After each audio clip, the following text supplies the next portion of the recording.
তত্রৈকাবয়ং ধ্যায়ে বুদ্ধিন্নেন চেতসা মনো নির্বিষয়ং যুক্তা ততো কিঞ্চিন্যান স্মরে। সুখদেবজি উপদেশ করলেন, কি বলছেন? তত্রৈকাবয়ং ধ্যায়ে বুদ্ধিন্নেন চেতসা মনো নির্বিষয়ং যুক্তা ততো কিঞ্চিন্যান স্মরে।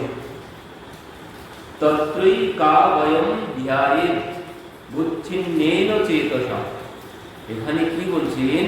মনো নির্বিষয়ং যুক্তা ততঃ কিঞ্চিন্যান স্মরে। কি বললেন?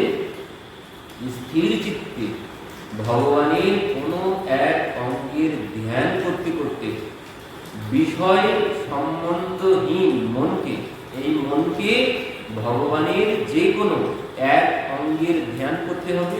আর সেই অঙ্গের ধ্যান করতে করতে বলছেন এই মনকে বিষয় থেকে সম্পূর্ণরূপে সরিয়ে আনতে হবে। পূর্ণভাবে ভগবানের শ্রীরূপে এমন ভাবে লীন করে দিতে হবে যাতে বিষয় আদি পূর্ণভাবে, বিষয় আদি কোনো লেশ মাত্র আমার মধ্যে না হবে। আর কি বলছে? যেখানে গিয়ে মন একেবারেই মানে যে স্তরে যেতে পারলে বলছে মন একেবারে শান্ত হয়ে যায়, তো সেখানে কিভাবে যেতে হবে? বলছেন সমস্ত সাংসারিক চিন্তা ভাবনা সব বাদ দিয়ে মন সংসার থেকে সরিয়ে আনতে হবে। কিভাবে? বলছেন ওই ভগবানের রূপে যে কোনো অঙ্গের, ভগবানের যে কোনো অঙ্গের ধ্যান করতে হবে, যে কোনো এক অঙ্গে মন বসাতে হবে। আর সেই মনকে এমন ভাবে বসাতে হবে বলছেন সমস্ত জগতের সম্বন্ধ থেকে মনকে সরিয়ে আনতে হবে। এনে বলছেন যেখানে গিয়ে কোনো দ্বন্দ্ব ভয় ক্লেশ কোনো কিছু থাকবে না, তখন কি হবে? বলছেন পদম তৎপরমং বিষ্ণুর মনো যত্র প্রসীদতি। পদম তৎপরমং বলছেন তখনই পরম পদ লাভ হবে। কখন? বলছেন এই সমস্ত বিষয় থেকে মনকে সরিয়ে এনে ভগবানের চরণে যখন মনটা দিতে পারবো, বলছেন তখনই পরম পদ লাভ হবে। পরম পদ কি? পরম পদ হচ্ছে এই যেখানে গিয়ে কোনো দ্বন্দ্ব ভয় বিদ্বেষ, কোনো অপ্রসন্নতা, কোনো কিছু থাকে না। যেখানে গেলে আর কোনো চিন্তা ক্লেশ, কোনো দ্বন্দ্ব, কোনো কিছু থাকবে না।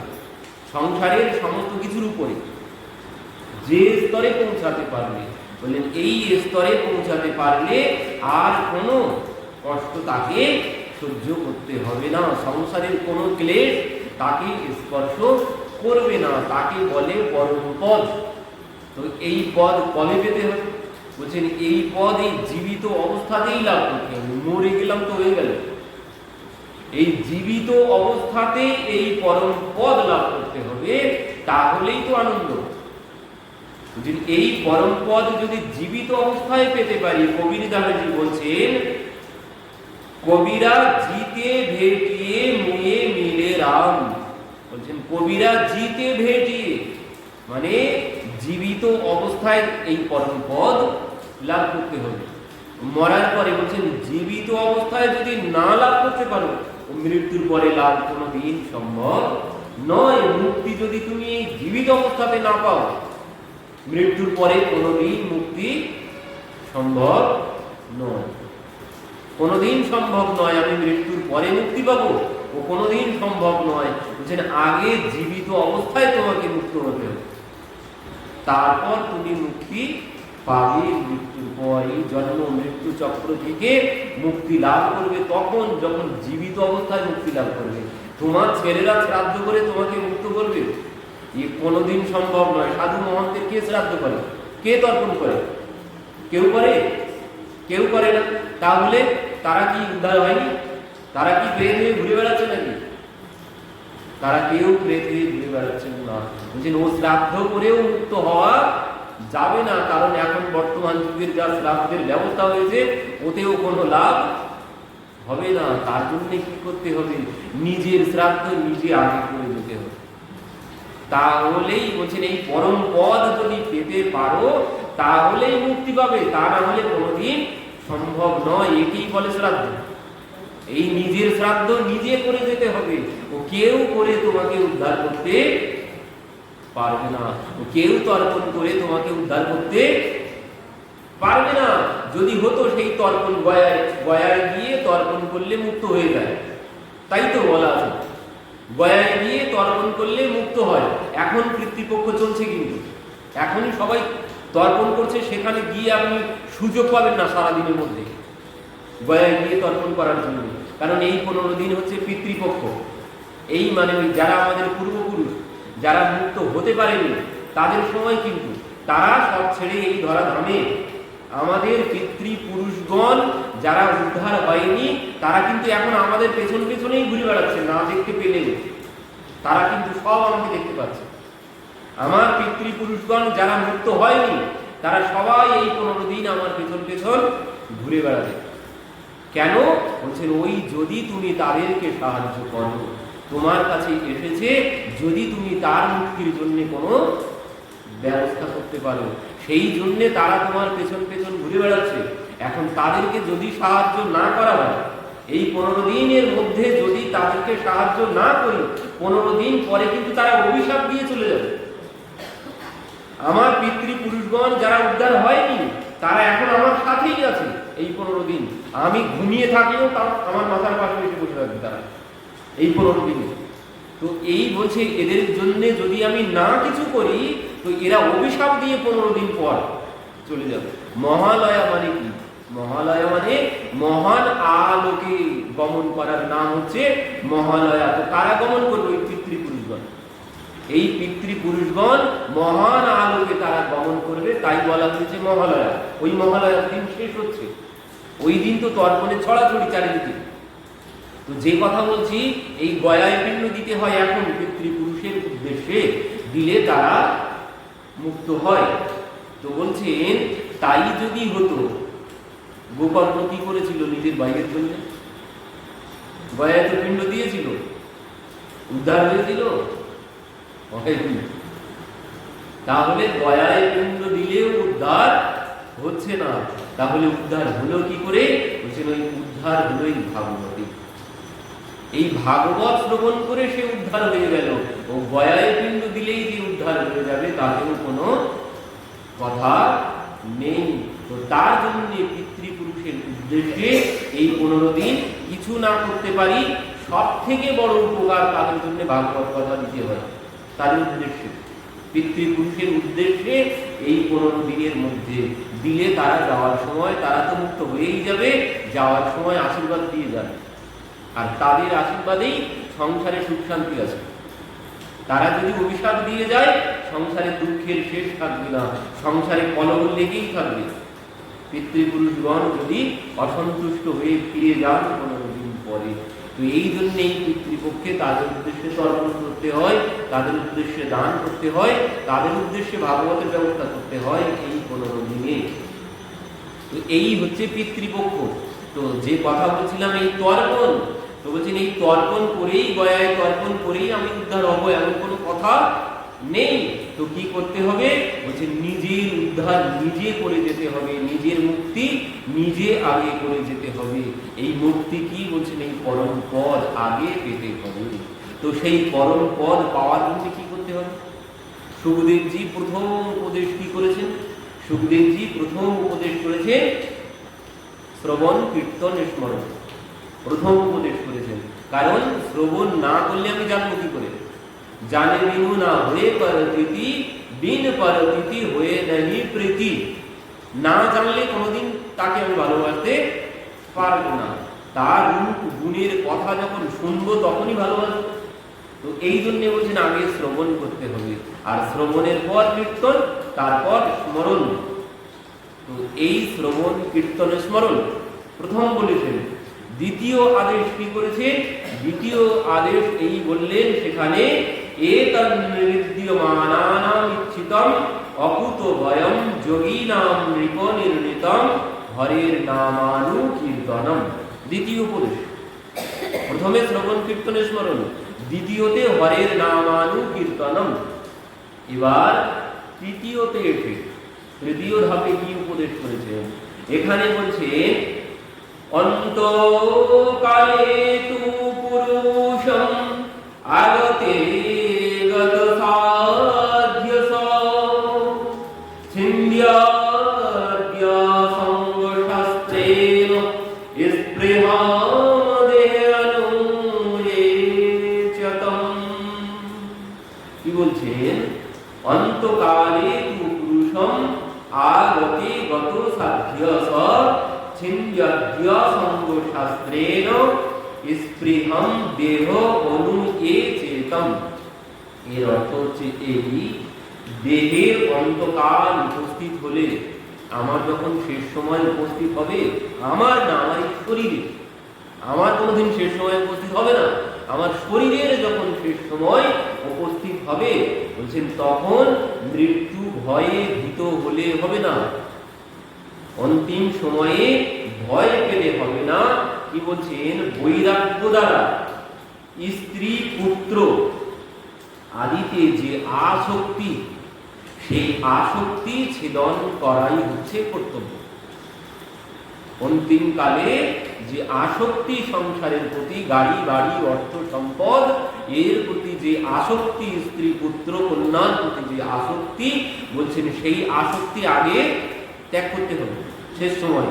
কিন্তু শেষ সময় আসক্তি ত্যাগ করা কোনো দিন সম্ভব নয় যদি আগে শরীরে শক্তি থাকতে থাকতে যদি এই আসক্তি ত্যাগ না করি, ও শেষ সময়ে কোনোদিন আসক্তি ত্যাগ করা যাবে না। ওই সময় আসক্তি আরো বেশি করে চেপে ধরবে, ও সময় কোনোদিন আসক্তি ত্যাগ করা যায় না।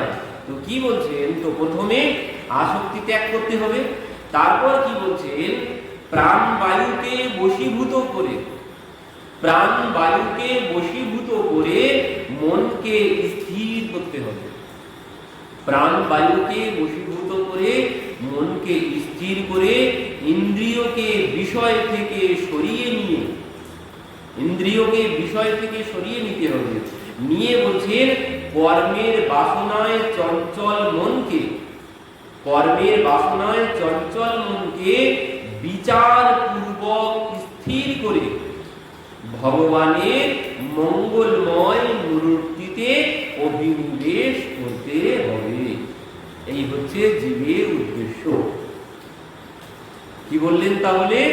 বললেন প্রথমে এই সংসারে যত মায়া মমতা আছে, বাড়ি গাড়ি স্ত্রী পুত্র সম্পদ, এর থেকে মনটাকে সরিয়ে আনতে হবে।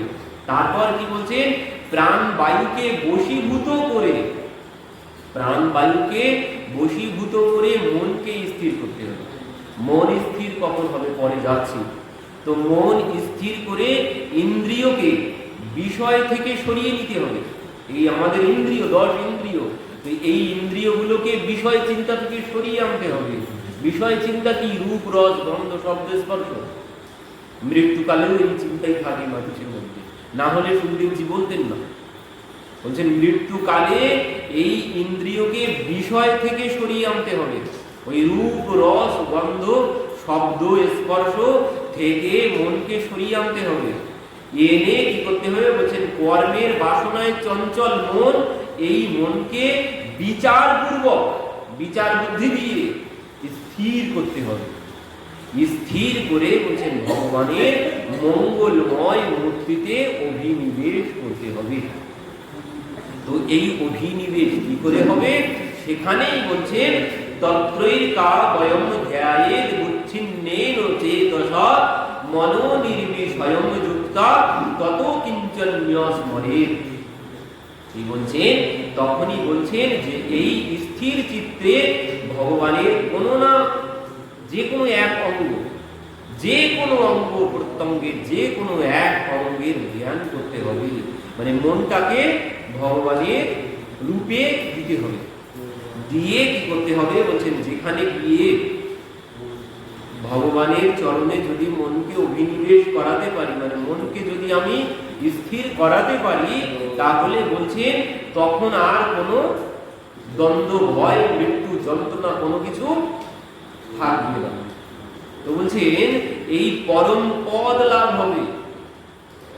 এইভাবে যদি আমি আমার মনকে বশীভূত করে ভগবানের চরণে দিতে পারি, তখন বলছেন পরম পদ লাভ হবে।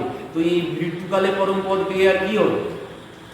মৃত্যুকালে পরম পদ পেয়ে কোনো লাভ নেই। তো এটা আগের থেকেই এই পরম পদ পেতে হবে, তাহলেই তো কল্যাণ হবে। তাহলেই কি হবে? তাহলেই ওই কবিরদাসজির সাথে যেমন হয়েছিল, কবিরদাসজি সেই কাপড়ের বান্ডিল ভিখারিকে দান করে দিয়ে চলে গেলেন, গঙ্গার তীরে বসে বসে রাম রাম রাম রাম করতে লাগলে, ভগবান বাধ্য হয়ে 500 গাড়ি ভর্তি করে জিনিসপত্র সব বাড়িতে এনে উপস্থিত করেছেন। এ তখনই হবে যখন আমি আমার মনটা ভগবানের চরণে দিয়ে দেব। এই পরম পদ যখন লাভ করব, তখনই এটা সম্ভব হবে।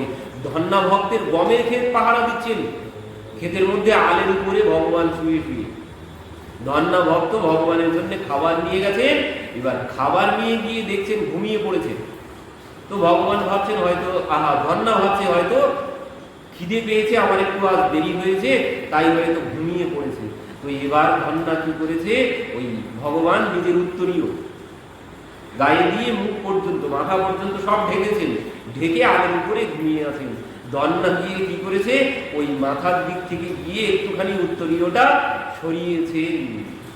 আর যেই সরিয়েছেন, ধন্না 20 হাত দূরে ছিটকে গিয়ে পড়েছেন, পিছনে 20 হাত দূরে গিয়ে পড়ে গেছেন। এবার যেই ধন্না পড়ে গেছে, ভগবান সঙ্গে সঙ্গে উঠে বসেছেন। কি হয়েছে মালিক, আপনি এইভাবে পড়ে গেলেন কেন? ধন্না আর কোনো কথা বলছেন না, আস্তে আস্তে উঠে এসেছেন, উঠে এসে গিয়ে ভগবানের চরণ ধরে পড়েছেন। বলুন আপনি কে?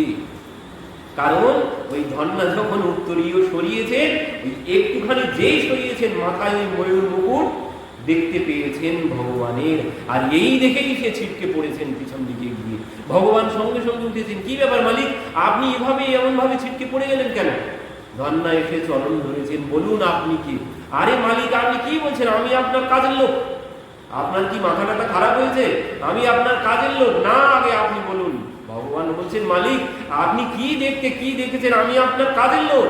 আপনার আসতে দেরি হয়েছে, আমার খুব খিদে পেয়েছে, তাই আমি এখানে শুয়ে কখন ঘুমিয়ে পড়েছি, আমি কিছুই জানি না। তো আপনি কি দেখেছেন? এইভাবে কি বলছেন আপনি?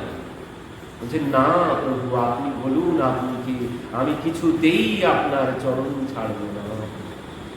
ভগবান তখন সেই ক্ষেতের মধ্যে বাঁশুরি হাতে আবির্ভূত হয়ে গেলেন। ভক্তবৎসল ভগবান কি জয়। তো এ কখন হবে? যখন এই পরম পদ লাভ করব, তখনই হবে। ও মৃত্যুকালে পরম পদ পেয়ে কোনো লাভ হবে? কোনো লাভ হবে না। তো এই জন্য এখনই এই পরম পদ পেতে হবে, তাহলেই তো লাভ হবে। ভজনের লাভ যে আনন্দ, সে আনন্দ তো এখনই পেতে হবে। মৃত্যুর পরে আর কি আনন্দ পাবো? যে আনন্দ এখনই পেতে হবে। তো এই জন্য বলছেন এই পরম পদ এখনই পেতে হবে।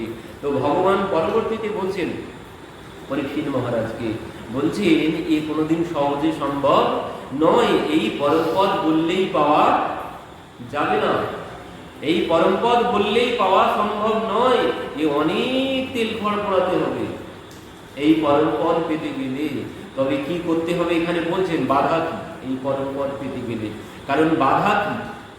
সামান্য আপনি 16 মালা করতে শুরু করে দিন, নিয়ম করে ভগবানের নাম জপ করা শুরু করুন, চারিদিক থেকে বাধা আসবে। প্রথমে দীক্ষা গ্রহণ করুন, তারপরে যেই তিলক করবেন, আশপাশের লোকজন সবাই বলবে, ব্যাপার কি, তুই তো বিরাট বড় সাধু হয়ে গেছিস দেখতে পাচ্ছিস। নানান রকমের কথা চারিদিক থেকে, কত রকমের কথা বলবে সবাই। এ কি বলছেন, এই হচ্ছে বাধা। আর এই বাধা কারা? বলছেন এরা না, কিন্তু আমি যখনই এই পরম পদ পাওয়ার জন্য এগোতে যাব, এই পথে যখন চলতে শুরু করব, বলছেন সবাই বাধা দিতে শুরু করবে। কারা বাধা দেবে? বলছেন আগে দেবতারা আসবে বাধা দিতে, আগে দেবরাজ ইন্দ্র আসবে বাধা দিতে। দেখবেন যে ঘরে যদি স্বামী ভক্ত হয় তো পত্নী উল্টো দিকে যাবে, পত্নী যদি ভক্ত হয় তো স্বামী উল্টো দিকে যাবে। এবার স্বামী স্ত্রী দুইজন ভক্ত হলো, তার ছেলে মেয়ে উল্টো দিকে যাবে, এ যাবেই যাবে। বলছেন এরা যায় না, এদেরকে নিয়ে যাওয়া হয় উল্টো দিকে। কারা নিয়ে যায়? বলছেন এ সব ইন্দ্রের খেলা। দেবরাজ ইন্দ্র তার অনুচরদের পাঠিয়ে দেয় যে যাও ওকে কিভাবে ফিরিয়ে আনা যায়, ওকে কি করে ফিরিয়ে আনা যায় এই পথ থেকে, কারণ এরা তো আমার মাথায় পা দিয়ে চলে যাবে। যদি এই পরম পদ কেউ লাভ করার জন্য চলতে শুরু করে, ইন্দ্রের কষ্ট হয়, দেবতাদের সবাই কষ্ট হয়।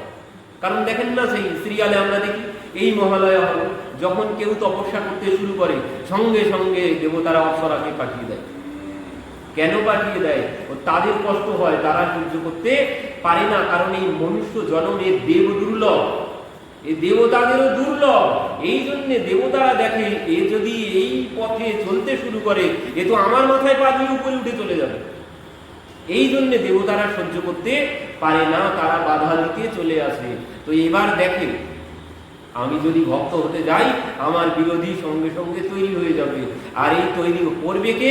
বলছেন ওই দেবরাজ ইন্দ্রই তার অনুচর পাঠিয়ে আমার স্ত্রী পুত্র পত্নীর মধ্যে, পতির মধ্যে এসে প্রবেশ করে তারাই আমাকে বাধা দিতে শুরু করবে। তারপর যখন দেখবে না একে আর বাধা দেওয়া, একে আর ফেরানো যাচ্ছে না, তখন সমস্ত বাধা চলে যাবে।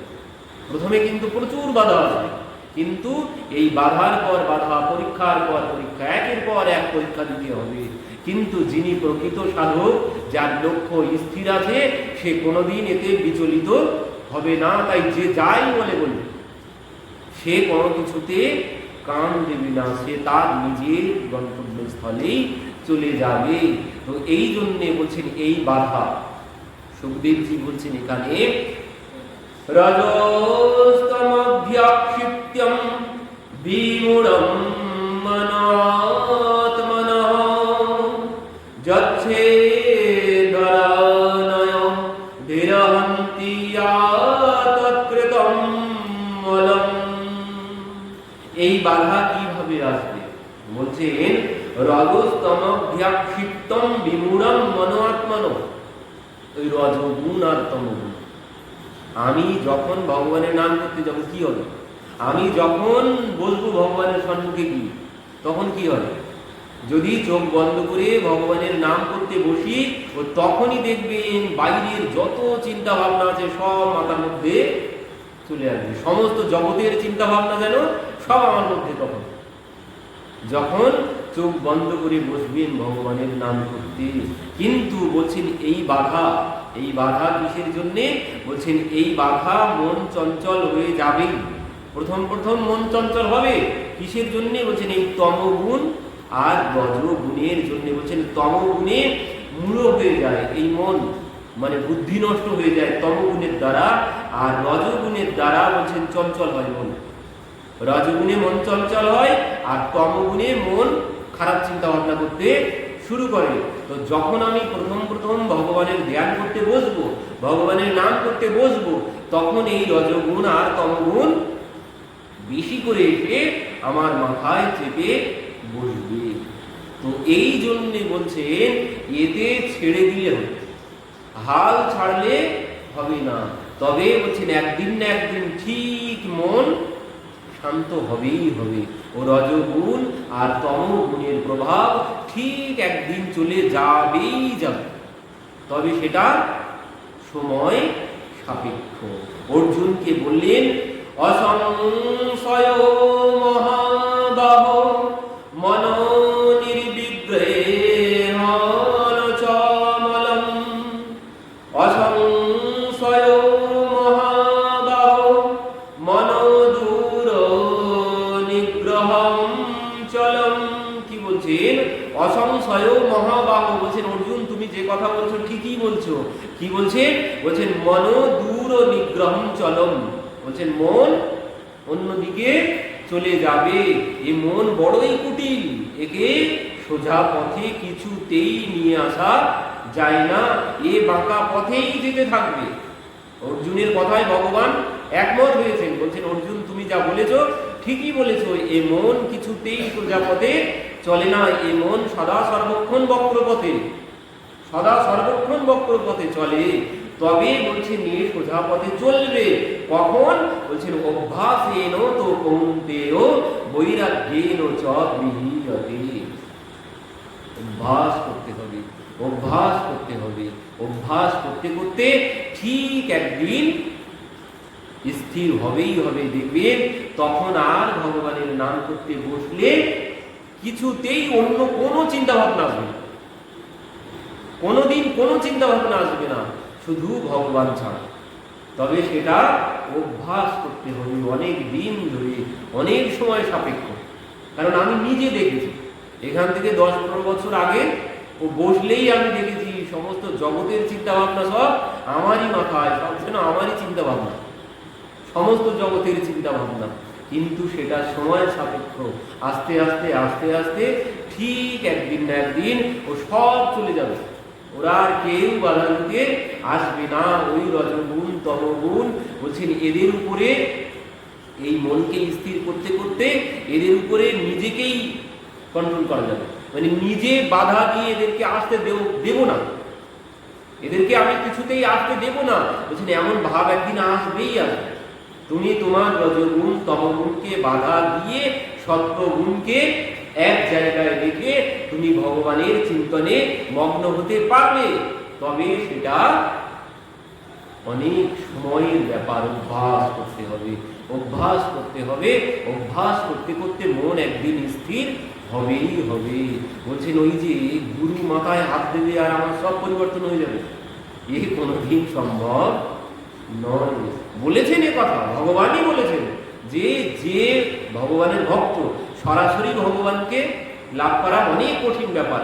বলছেন যে লাভ করেছে তাকে ধরো সহজে লাভ করা যাবে, কিন্তু কখন লাভ করা যাবে? বলছেন নিজেকে আগে তৈরি করতে হবে।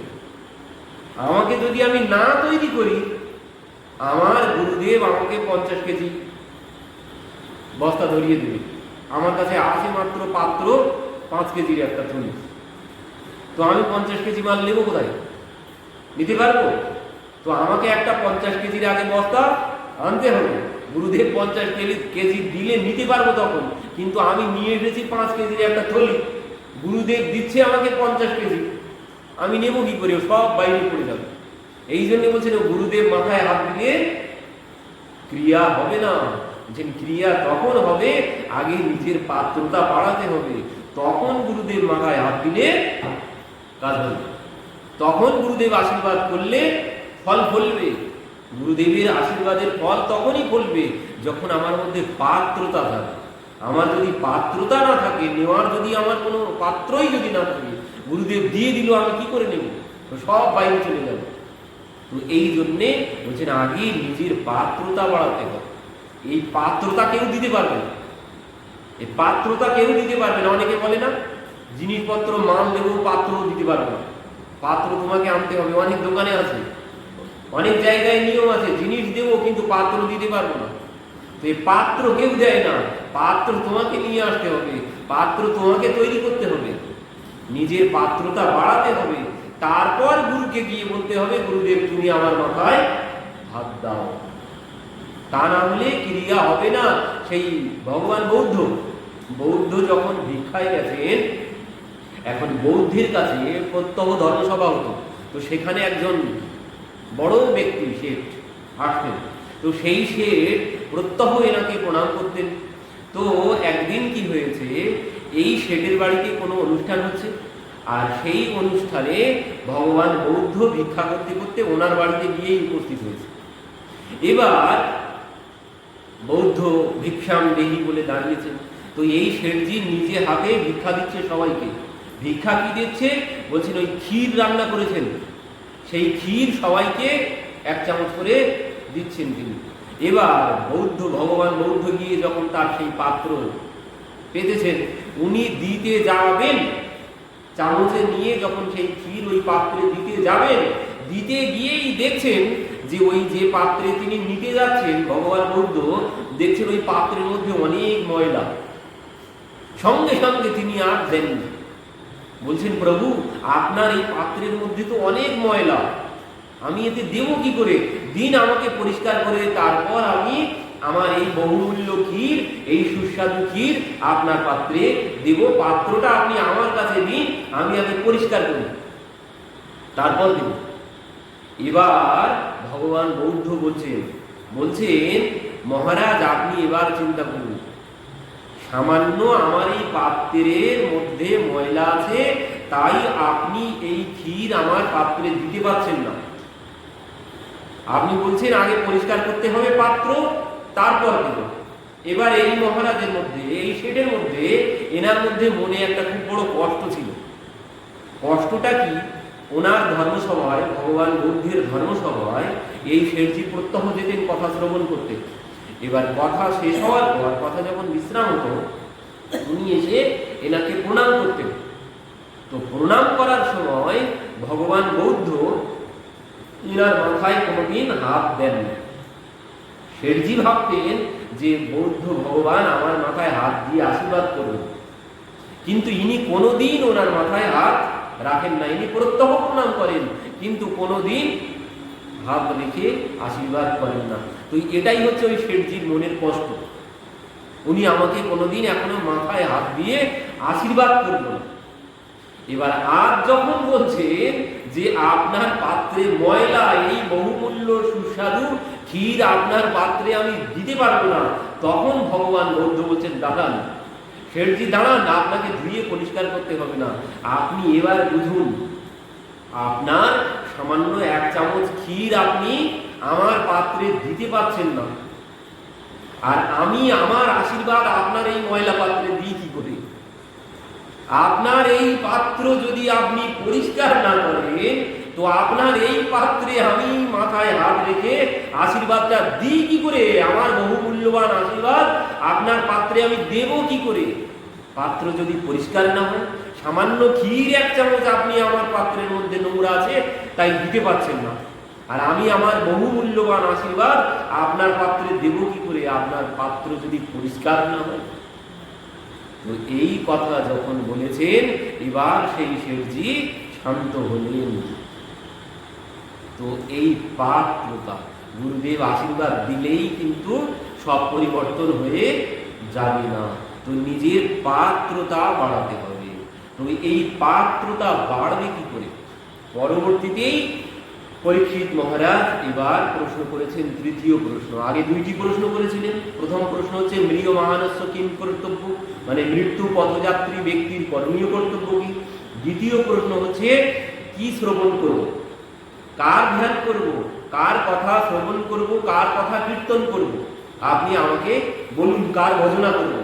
এই হচ্ছে দ্বিতীয় প্রশ্ন। আর তৃতীয় প্রশ্ন এবার করেছেন।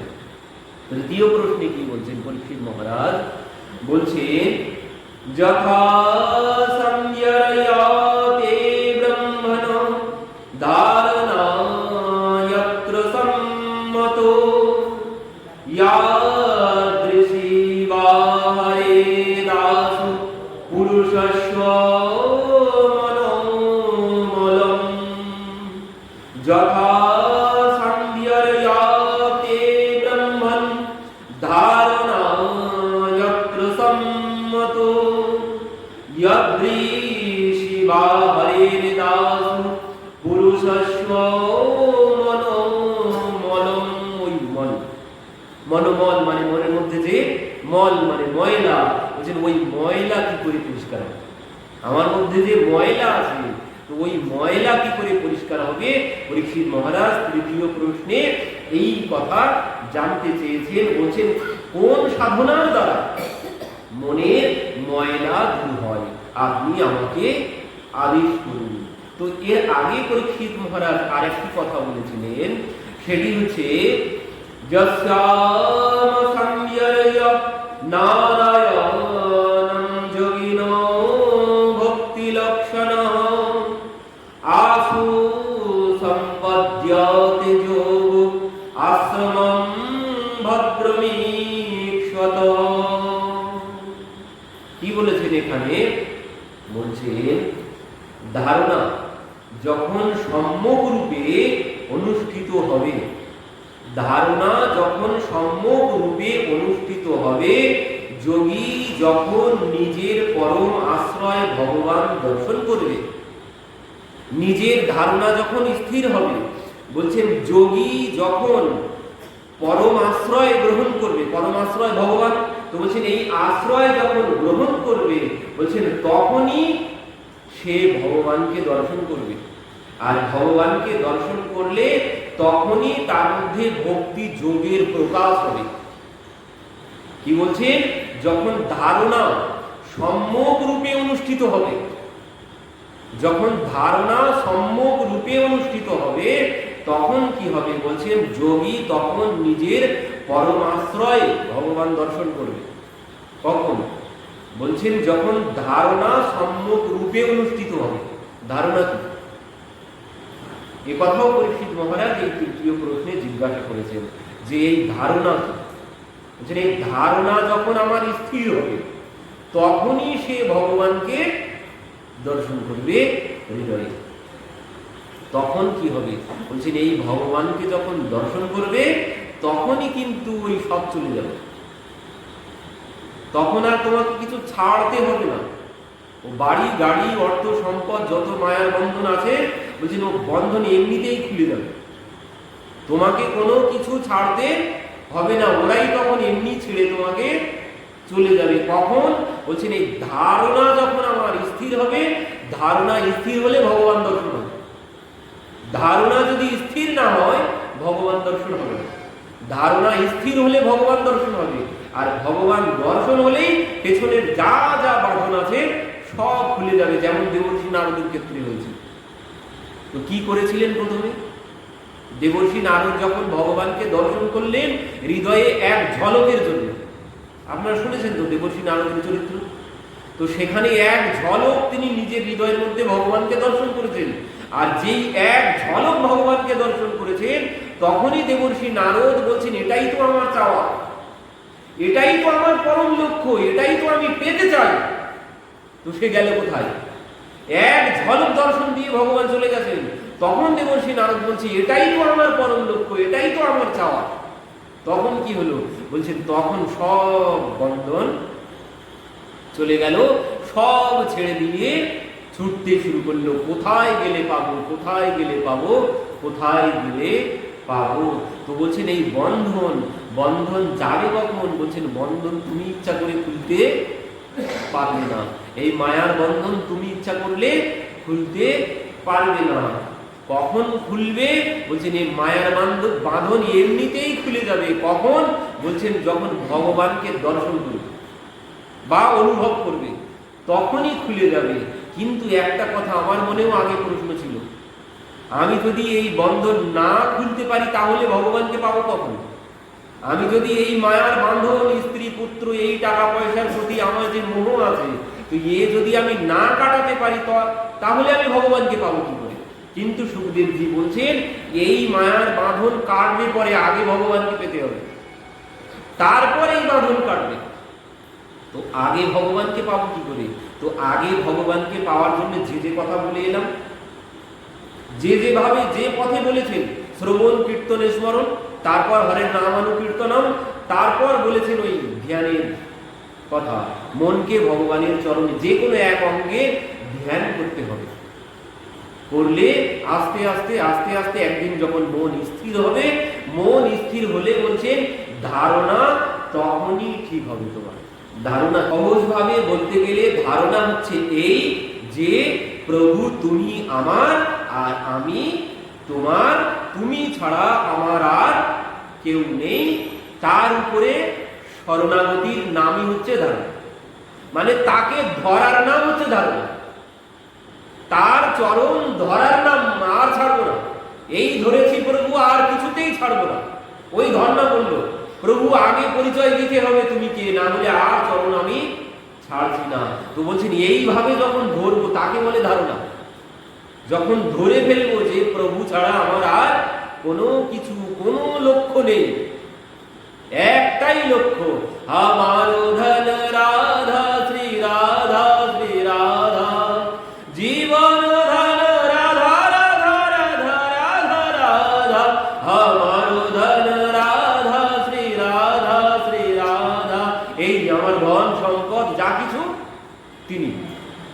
এই ধরার নাম, একে বলে ধারণা। তো এই ধারণা না হলে কোনোদিন কোনো লাভ হবে না। এই ধারণাকেই বলে শরণাগতি, এই ধারণাকেই বলে শরণাগতি।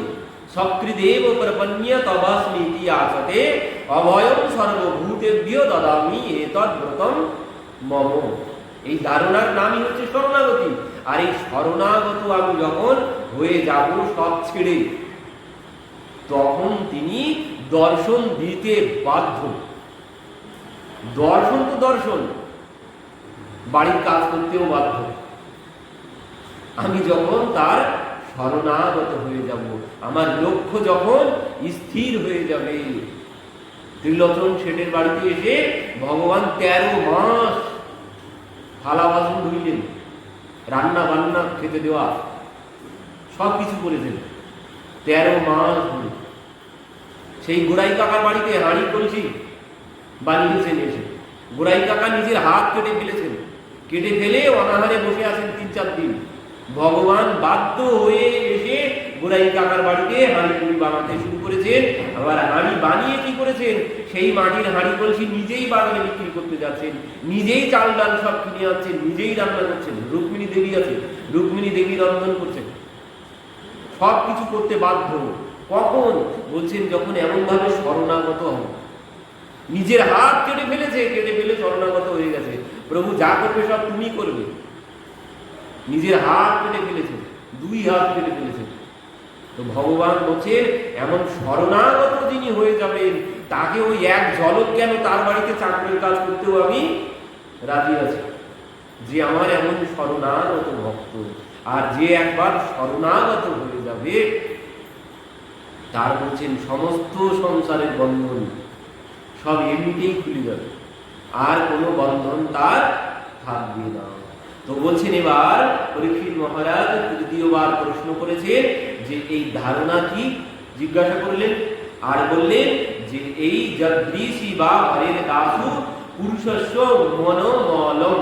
বলছেন এই মনের ময়লা কি করে দূর হবে, এই মনের ময়লা কি করে যাবে। তো সেই মহাপ্রভু যে কথা বলেছিলেন, চেত দর্পণ মার্জনম ভব মহাদাবাগ্নি নির্বাপনম শ্রেয় কৈরব চন্দ্রিকা বিতরণম বিদ্যাবোধ জীবনম। তো বলছেন এই যে চেত দর্পণ মার্জনম, মানে ভিতরের ময়লা কি করে যাবে, আমার মনের ময়লা কি করে যাবে। পরীক্ষিত মহারাজ এই কথা জিজ্ঞাসা করেছেন। তো এই কথা যখন পরীক্ষিত মহারাজ জিজ্ঞাসা করলেন, সুখদেবজি পরবর্তীতে বলছেন, জিত শ্বাস জিত সঙ্গ জিতেন্দ্রিয় স্থূলে ভগবতে রূপে মনঃ সন্ধরয়ে ধিয়া। কি বললেন, এই মনের ময়লা কিভাবে দূর হবে। তো মনের ময়লা দূর করার জন্য কি বলছেন, জিত শ্বাস জিত শ্বাস জিত সঙ্গ জিতেন্দ্রিয়। মন পরিষ্কার করতে গেলে কি করতে হবে। তো প্রথমে কি বললে, জিত শ্বাস মানে আসন সিদ্ধ হতে হবে, এক জায়গায় বসার অভ্যাস করতে হবে, এক জায়গায় স্থির হয়ে বসার অভ্যাস করতে হবে, মানে আসন জয় করতে হবে। আমি যদি না বসতে পারি তো কি করে ভজন সাধন করব।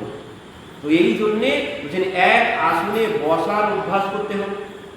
তারপর কি, জিত শ্বাস, জিত শ্বাস মানে কি বলছেন, এই শ্বাস প্রশ্বাস, শ্বাস প্রশ্বাসকে শান্ত করতে হবে।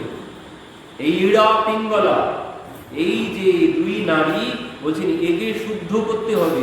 এই শ্বাস প্রশ্বাস যদি স্থির না হয়, দেখবেন এক এক সময় এক এক রকমের শ্বাস প্রশ্বাস চলে।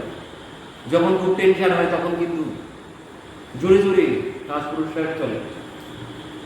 যখন রজগুণের প্রভাব বাড়ে তখন কিন্তু শ্বাস প্রশ্বাস জোরে চলে। আর আয়ু ক্ষয় কিন্তু এতেই হয়। শ্বাস প্রশ্বাস যত জোরে চলবে, যত গভীরভাবে হবে, তত আয়ু ক্ষয় হবে। যত ধীরে ধীরে শান্তভাবে, যত শান্তভাবে শ্বাস প্রশ্বাস গ্রহণ করতে পারবো, যত কন্ট্রোল করতে পারবো। এই শ্বাস প্রশ্বাস যত কন্ট্রোল হবে তত আমার আয়ু বৃদ্ধি হবে, আর যত ক্ষয় হবে তত আমার আয়ু ক্ষয় হবে। তো বলছেন আগে এই শ্বাস প্রশ্বাস জয় করতে হবে। আর এই শ্বাস প্রশ্বাস জয় করলে কি হবে? ভিতর সব শুদ্ধ হয়ে যাবে, ভিতরের সমস্ত রোগ চলে যাবে। এই যে অনুলোম বিলোম কপালভাতি যে যোগ, এর দ্বারা কি হবে? বলছেন এর দ্বারা আমার ভিতর নাড়ি শুদ্ধি হবে। নাড়ি শুদ্ধি না হলে যে এই শ্বাস প্রশ্বাস যদি আমি নিজে কন্ট্রোল না করতে পারি, শ্বাস প্রশ্বাসের উপরেই আমার রজগুণ তমগুণ সত্ত্বগুণ সবকিছু এই শ্বাস প্রশ্বাসের উপরেই নির্ভর করছে। আমার যেমন শ্বাস প্রশ্বাসের গতি হবে, আমার এই 3 গুণ তেমন ভাবে আমাকে পরিচালনা করবে। তো এই শ্বাস প্রশ্বাস আগে কন্ট্রোল করতে হবে। তারপর কি বলছে? জিত সঙ্গ, সঙ্গ আগে ঠিক করতে হবে।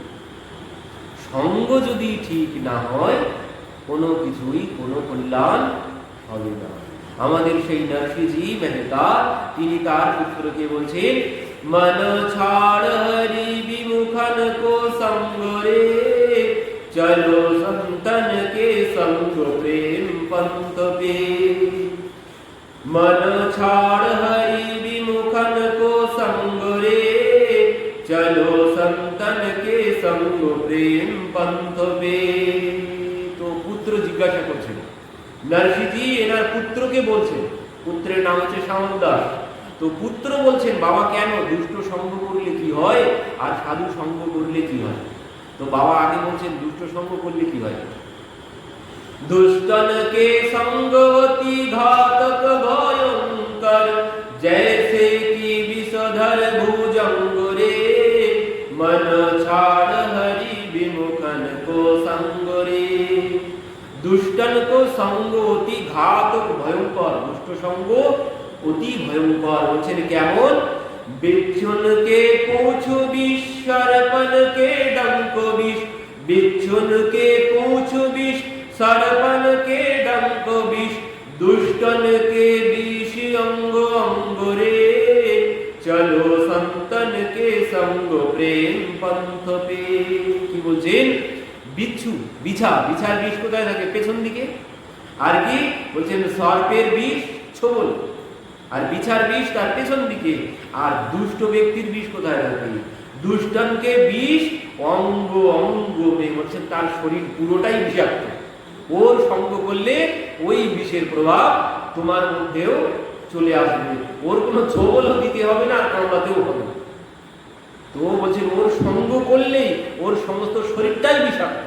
দুষ্ট ব্যক্তির সঙ্গ করলে তুমিও বিষাক্ত হয়ে যাবে। আর কি বলছে? दुष्टन के संग बैठे माया नंग आदि, पड़त भजन में भंग रे, चलो संतन के संग प्रेम पंथ पे। কি বলছে? দুষ্টনকে সঙ্গে ব্যাটে মায়া অনঙ্গ আদি, দুষ্ট সঙ্গ করলে এই মায়া মোহ তোমাকে এসে আরো বেশি করে চেপে ধরবে। আর কি হবে? পড়ত ভজন মে ভঙ্গ, ভজন নষ্ট হয়ে যাবে। দুষ্ট সঙ্গ করলে ভজন নষ্ট হয়ে যাবে, এটাই হচ্ছে আসল কথা। আর কি বলছে? সন্তন কে সঙ্গ হয়ে হৃদয় পবিত্র জৈসে, সাধু সঙ্গ করলে কি হবে? বলছে সন্তন কে সঙ্গ হয়ে হৃদয় পবিত্র জৈসে, গঙ্গা কি নির্মল তরঙ্গ রে, চলো সন্তন কে সঙ্গ প্রেম পন্থ পে। কি বললেন? সন্তানকে সঙ্গে হয়ে হৃদয় পবিত্র। বলছেন হৃদয় পবিত্র হবে সাধু সঙ্গ করলে। কেমন পবিত্র হবে?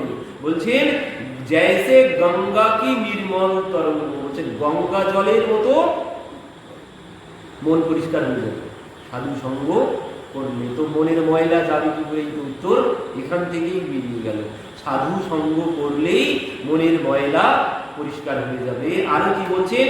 संतन के संग दूर माई की विकार भागे, संतन के संग दूर माई की विकार भागे, चित्त पे पड़ा तो राम रंग रे, चलो संतन के संग प्रेम पंथ पे। কি বলছেন? সন্তানকে সঙ্গ দূর মাইক বিকার ভাগে। মাইক বিকার মানে সংসারের বিকার চলে যাবে সাধু সঙ্গ করলে। মাইক বিকার কি? কাম, ক্রোধ, লোভ, মোহ, মদ, মাৎসর্য, এই হচ্ছে মাইক বিকার। বলছেন এই বিকারও চলে যাবে সাধু সঙ্গ করলে। আরো কি বলছেন? संतन के संग में नारायण प्रसन्न रहे, संतन के संग में नारायण प्रसन्न रहे, संत मुदित हरि के छंद रे, चलो संतन के संग प्रेम पंथ वे। আর সব শেষে কি বলছে? সন্তান কে সঙ্গ মে নারায়ণ প্রসন্ন রহে। সাধু সঙ্গ করলে ভগবান প্রসন্ন হন। তো এই জন্যে বলছেন ওই সঙ্গ আগে ঠিক করতে হবে। দুষ্ট সঙ্গ ত্যাগ করে আগে সাধু সঙ্গ করতে হবে।